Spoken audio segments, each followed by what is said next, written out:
Hey guys, I just wanted to show you how to save a lot of your pictures in Bing or Copilot Image Designer.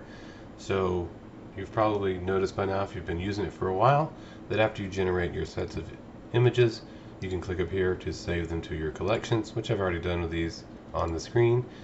But you may also know that after some amount of time, I think it's currently 50 to 90 days depending on your location, those images will eventually disappear from Microsoft's servers. So what good does saving them do for you in the long term? Well, there is a extension that you can get for Chromium-based browsers that will actually help you to download your entire collection. So I'm going to show you how to do that today.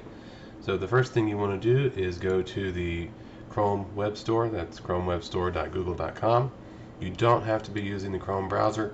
This works with other browsers too. I've tried it in Edge, and I've also tried it in Brave, which is what I'm using right now, and it works fine. But you want to type in Bing Collection Downloader. And it's going to be this first one. It doesn't really have a great logo or a great title either. I didn't program it, but it does work very well. So we want to click on that. And as soon as it loads, we're going to click Add to your browser. I think it'll say either add to Chrome, and Edge just says something like get. But once we do that, the browser will confirm we want to add the extension, and it should just take a few seconds, and we can see it's been added up to the Chromium extension area. So what has that done? Well, if we go to our collections, which is bing.com/saves, if you go to one of your collections, you'll see it looks like this.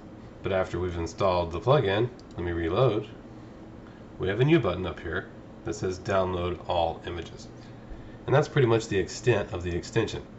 We click on that and it will start to download all of the images that you have saved in this Bing collection. It will take a little bit of time before it pops up. There it comes, because it's actually using the API to download them one at a time. Once it pops up, all you got to do is go to your download folder. Typically that's just going to be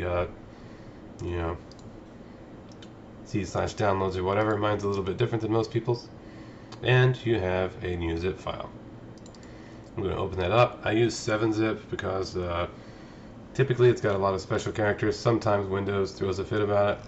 But as you can see, it's got lots and lots of images.